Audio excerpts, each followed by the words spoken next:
They say Alabama soil remembers every scream buried beneath it, but none were louder than the day a 7-foot shadow opened its eyes. Night, cold wind crawling through the slave quarters, a woman crying, gripping the edge of a wooden cot as thunder cracked open the sky.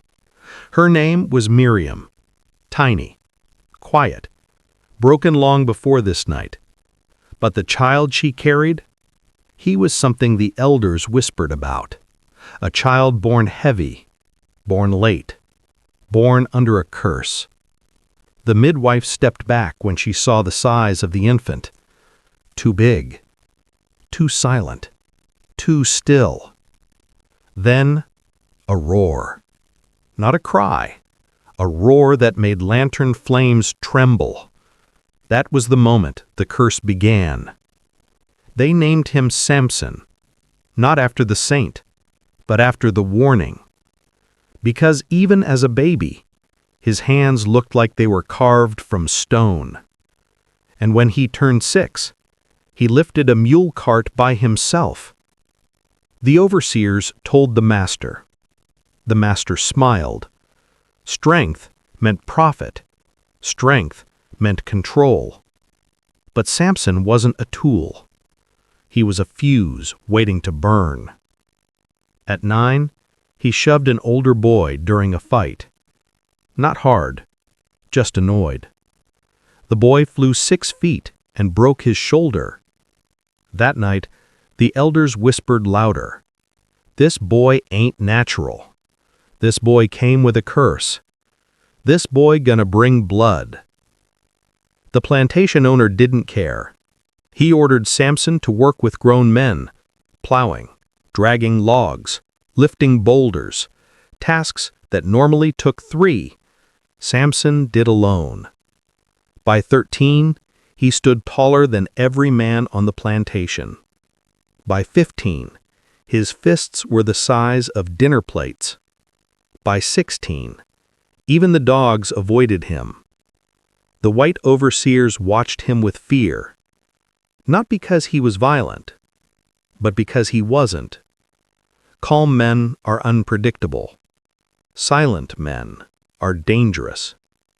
And Samson was both.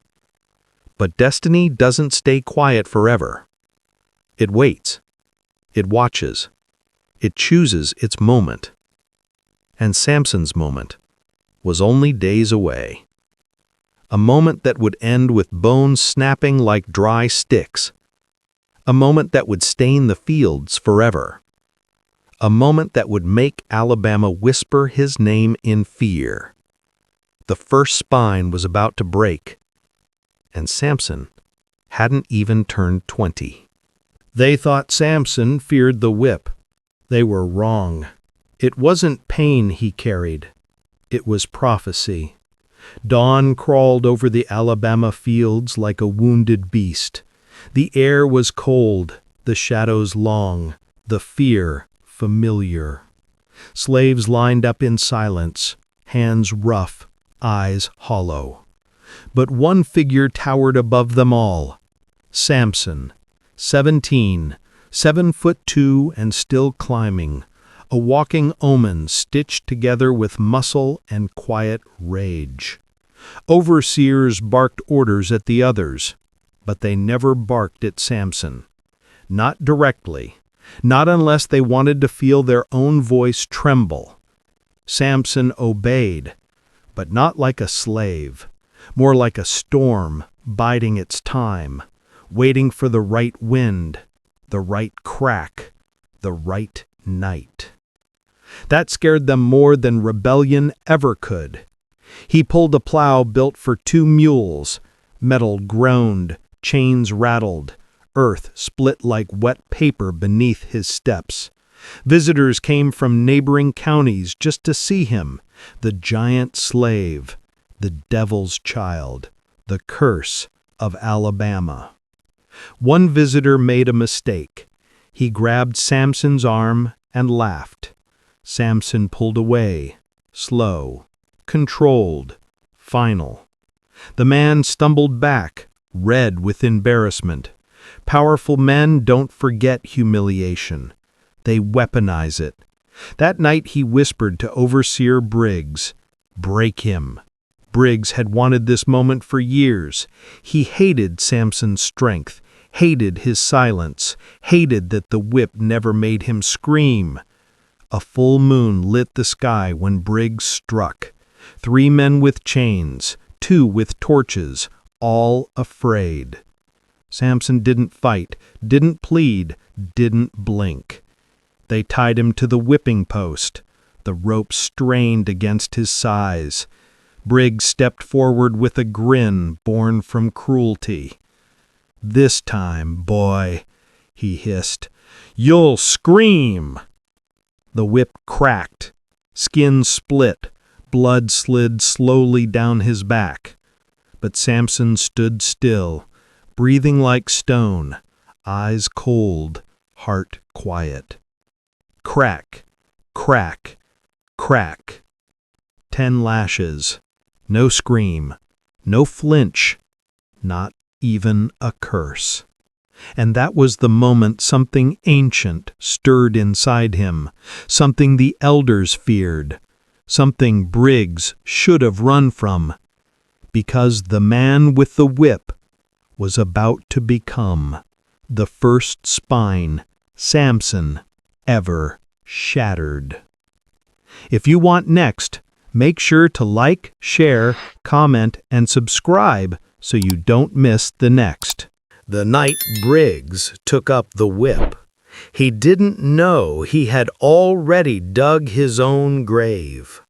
The moon hung low over the plantation, too bright, too full, too watchful. Briggs raised his whip again, sweat dripping down his temples. He wasn't striking a man anymore. He was striking a legend waking up.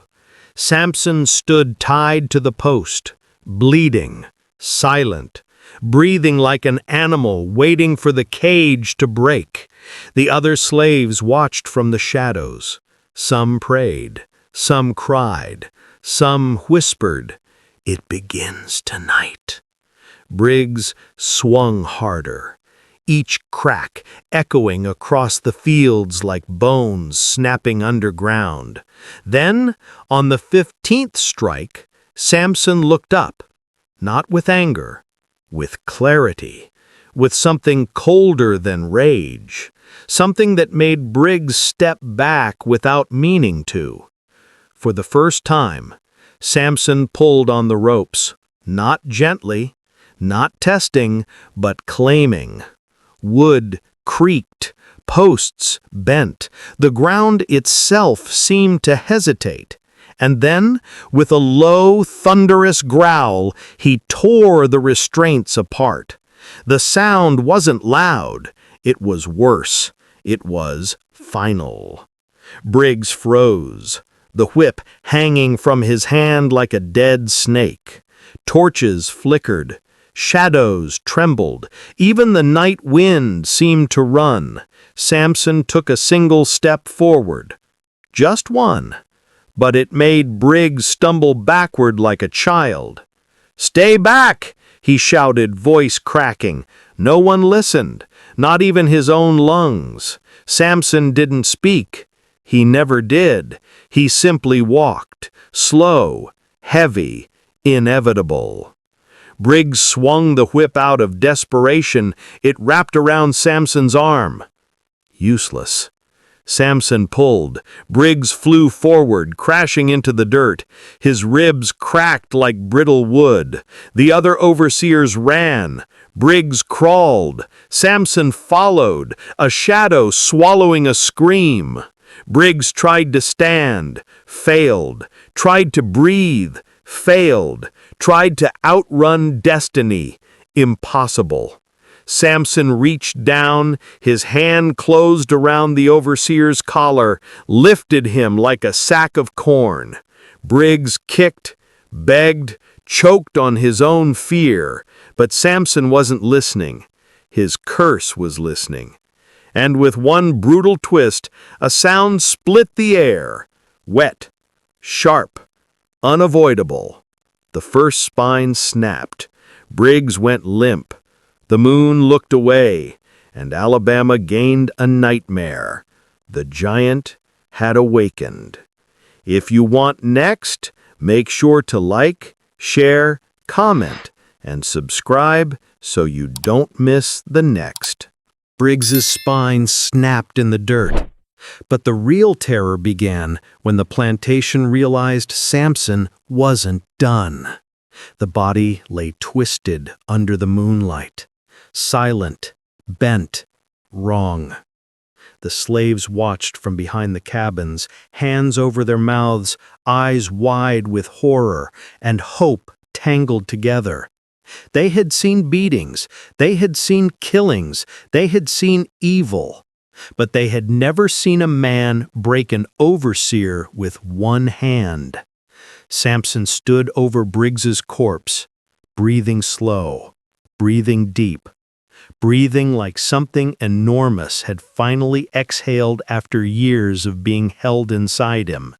He didn't celebrate, didn't shout, didn't run. He just stared at the ground, as if the earth itself was speaking to him. The other overseers didn't dare return. They ran to the big house, banging on the master's door, yelling so fast their words tangled. Monster! Giant! Devil in human skin! The master listened, but he didn't panic. He saw profit where they saw danger. A man who could break bones so easily? That was power, and power meant money. He ordered Samson chained. He ordered him contained. He ordered him controlled. But nothing can cage a curse. By sunrise, the plantation buzzed like a beehive struck with a stone. Rumors swirling, voices shaking, fear spreading faster than the news of Briggs's death. Children hid. Women prayed, men avoided Samson's shadow. And the master? He walked straight toward him. Samson stood in the middle of the yard, wrists bound with iron so thick it looked like it belonged on ship anchors. He didn't struggle, didn't resist, didn't look up. The master circled him, inspecting him, studying him, trying to understand what sort of man could tear through ropes and bone in the same night. Finally he spoke. You killed a man under my rule. Silence. I should put a bullet in your skull. Silence. But you're worth more alive. Samson lifted his head, slow, cold, empty. The master didn't flinch, but he should have, because behind Samson's eyes, something was waking, something ancient, something unstoppable. Briggs was just the beginning. 8 more overseers would fall before Samson reached 25, and the curse had only tasted its first victim. If you want next, make sure to like, share, comment, and subscribe so you don't miss the next. The master thought chains could tame Samson, but chains only taught the curse how strong it really was. Morning heat crawled across the plantation like a fever. Birds didn't sing, dogs didn't bark, even the wind held its breath. Everyone sensed it, a shift, a tremor, a warning written in blood under the Alabama sun. Samson sat in the center yard, bound in iron cuffs thick as a man's wrist. He didn't pull them, didn't test them. He simply watched the ground, still, quiet, waiting. The master walked out with a group of white men behind him. Businessmen, slave traders, hunters of human profit. They circled Samson like auction animals, touching his arms, inspecting his shoulders, measuring the width of his chest like he was a machine built for crushing. "He killed Briggs," one man whispered. The master nodded. "And he didn't use a weapon." A long silence followed, a silence of fear disguised as fascination. "How strong is he?" another asked. The master smiled thinly. "Strong enough to make me rich." They wanted Samson for entertainment, pit fights, strength shows, contests where men broke bones for white amusement. But the master wasn't ready to sell. Not yet. He wanted to test Samson himself. He ordered 6 men, big men, to try and move Samson from the ground. They grabbed the chains, pulled with everything they had, feet digging trenches in the dirt, muscles shaking, blood rising in their necks. Samson didn't move an inch. The master's smile faded. He stepped closer, close enough to smell the iron, close enough to realize the truth he had been ignoring. This wasn't strength. This was destiny wearing human skin. Samson lifted his head, just slightly, just enough. His eyes locked with the master's, and in that moment, for the first time, the master felt fear coil around his spine. A fear he tried to bury, a fear he tried to swallow, a fear he'd soon regret ignoring. Because Samson wasn't planning an escape. He was waiting for the next overseer who would step forward with cruelty in his hands. The next man who would test him, taunt him, strike him. The next spine destined to break. And he wouldn't have to wait long. Overseer Maddox was already on his way, drunk on power, eager to prove himself. He didn't know he was walking toward his grave.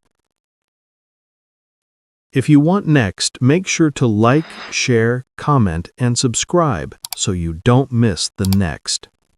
Maddox came looking for respect, but all he found was the giant who would end him. The sun dropped low, bleeding orange across the Alabama fields, a bad hour, an hour where tempers rise and sober minds fade. That's when Overseer Maddox stumbled out of the barn, half drunk, fully angry, a man desperate to prove he wasn't afraid of the giant everyone whispered about. Maddox hated fear, hated weakness, hated anything bigger than him. And Samson? Samson was everything he despised. Silent, towering, unbroken. He saw Samson sitting in chains and sneered. "That's the beast y'all scared of?" No one answered. No one dared. Maddox marched toward Samson with a swagger borrowed from whiskey. His whip hung from his hip. His arrogance hung from his mouth. He circled Samson once, twice, a predator pretending the cage was his, not Destiny's. "You ain't special," Maddox spat.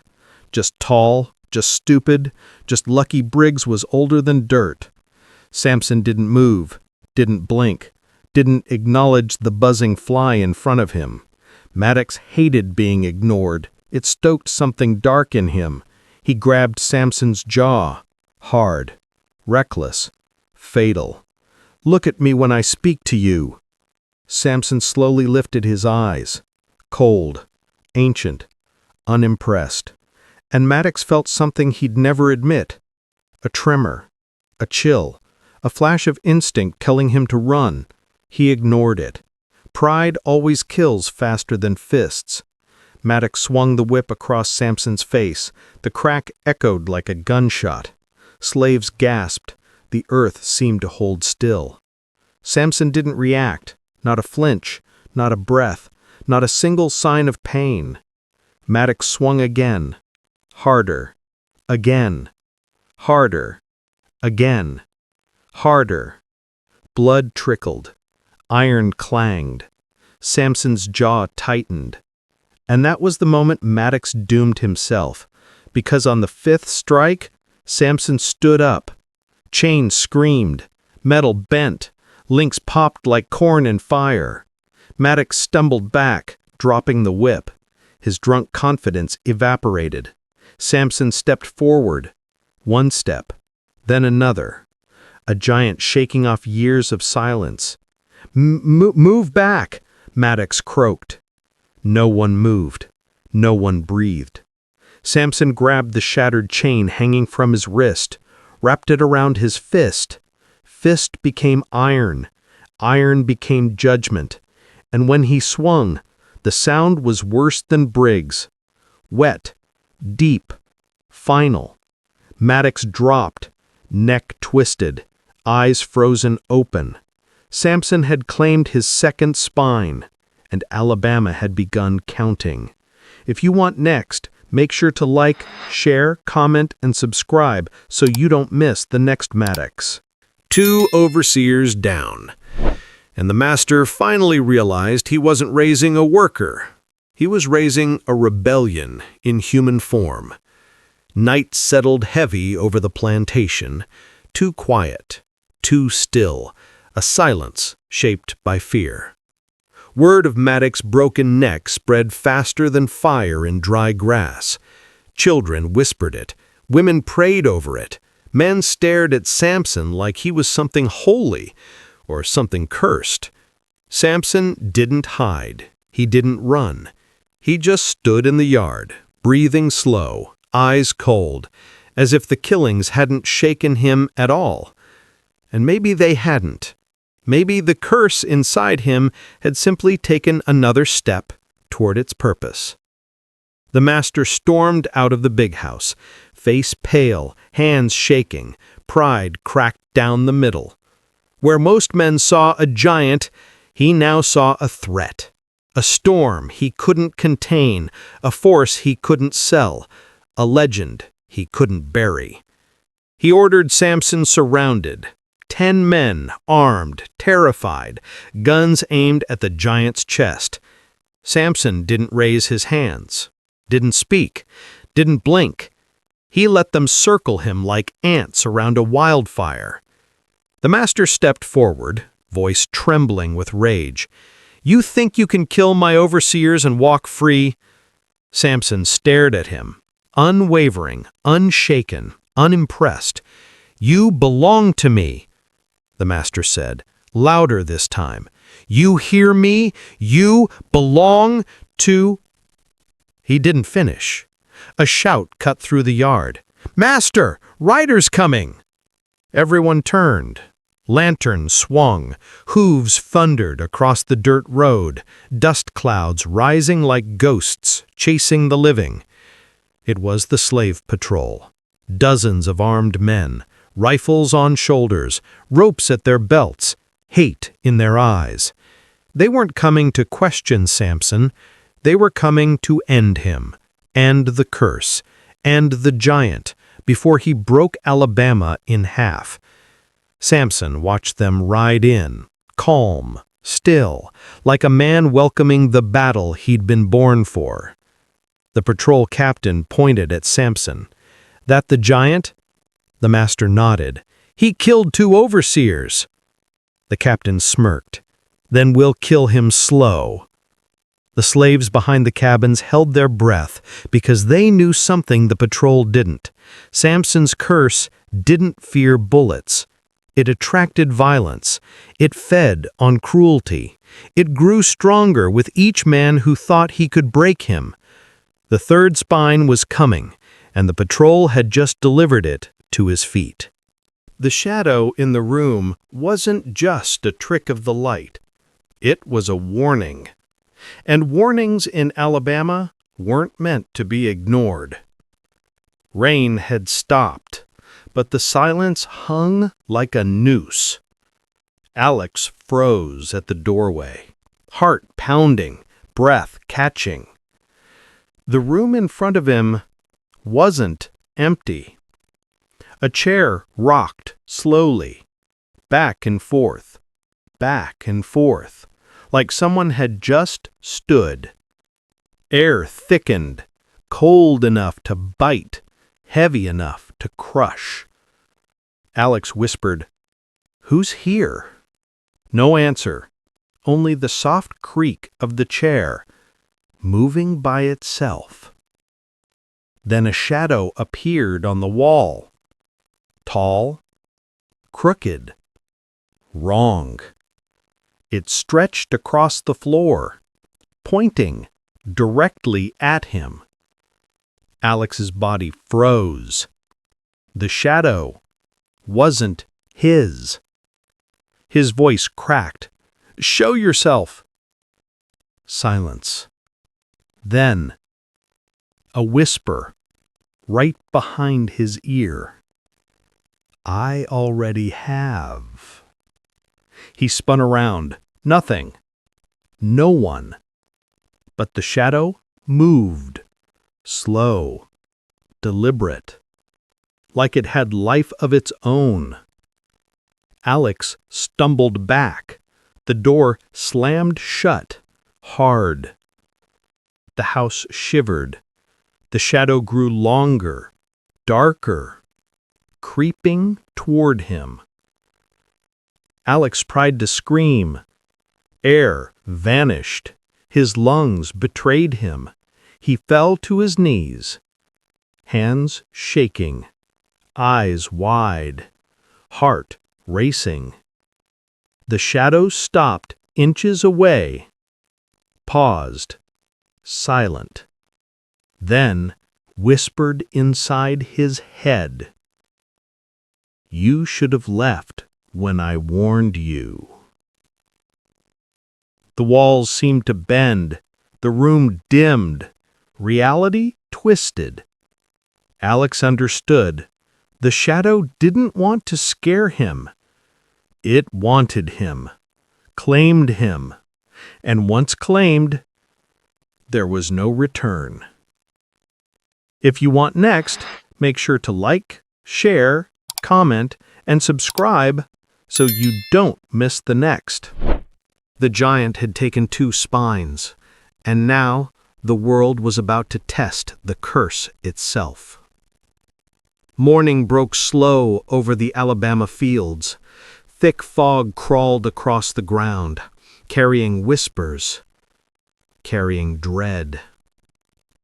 Samson sat at the edge of the yard, chains hanging from his wrists, mangled but still biting metal, eyes cold, silent, like the storm had chosen him as its champion.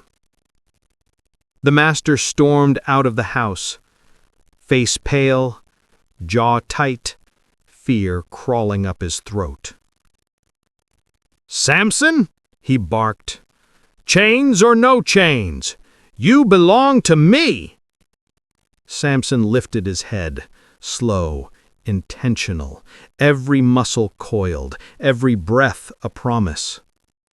The master sent the patrol, 10 men, rifles raised, hunger for authority written across their faces. They thought strength could scare him. They thought bullets would make him obey. They were wrong.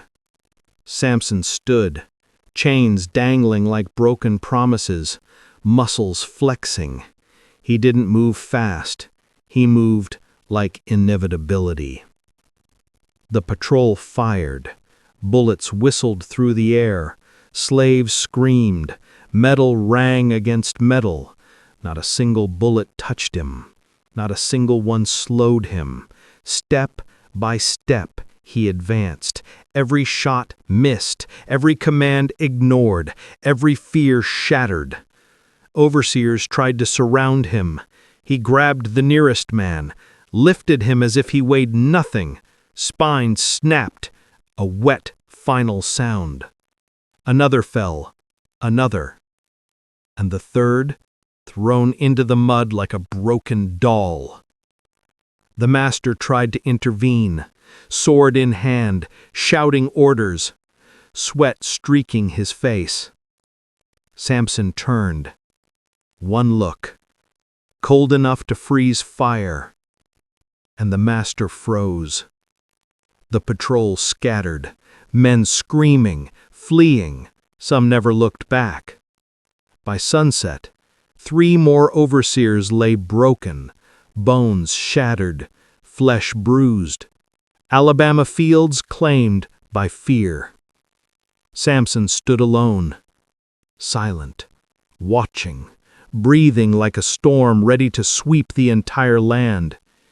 He didn't smile, he didn't gloat, he waited. Because one more remained. The master, the one who had tried to own him from birth, the one who would pay the ultimate price. And when that final reckoning came, no one would survive untouched. If you want next, the final, make sure to like, share, comment, and subscribe so you don't miss the terrifying conclusion. The master thought he ruled the giant, but the curse had its final word. Dusk draped over the Alabama plantation, shadows long, blood still fresh in the fields, silence thick, waiting. The master gripped his cane, face pale, hands shaking, sweat sliding down his temples like rain. Samson stood at the yard's edge, towering, silent, eyes darker than midnight, muscles taut, breathing slow, deliberate, unstoppable. "You've taken too much," the master whispered, a tremor in his voice, not fear, denial. Samson didn't respond. He stepped forward, 1 step, 2 steps. The earth seemed to groan beneath him. The master swung his cane, a feeble strike, a man trying to wield power he had already lost. Samson caught it, like a twig in his giant hand, broke it in half, not a word, not a shout. The master stumbled back, eyes wide, voice gone. He realized. This wasn't human strength. This was the curse, the punishment, the reckoning. Samson reached him, slow, inevitable. A single twist of his hands, and the master's spine shattered. A wet crack, final, unforgiving. Silence fell. Even the wind stopped. Even the trees held their breath. The plantation had changed. The giant had claimed every overseer who dared wield cruelty. The fields remembered. The walls remembered. Even Alabama itself whispered his name. Samson stood alone, not smiling, not proud, simply alive. The curse fulfilled, yet not satisfied. The legend spread. A giant who broke 9 spines before 25, a man no chains could hold, a shadow that haunted Alabama. A reminder that some forces can't be tamed, that some curses only awaken when injustice strikes too deep. He walked into the night, tall, silent, unseen by most, but remembered by all who had dared to underestimate him. And though the fields were quiet now, the story of Samson's curse would echo forever. A warning, a nightmare, a shadow no man could outrun. If you loved this story, make sure to like, share, comment, and subscribe so you don't miss more dark, cinematic tales that keep your heart racing.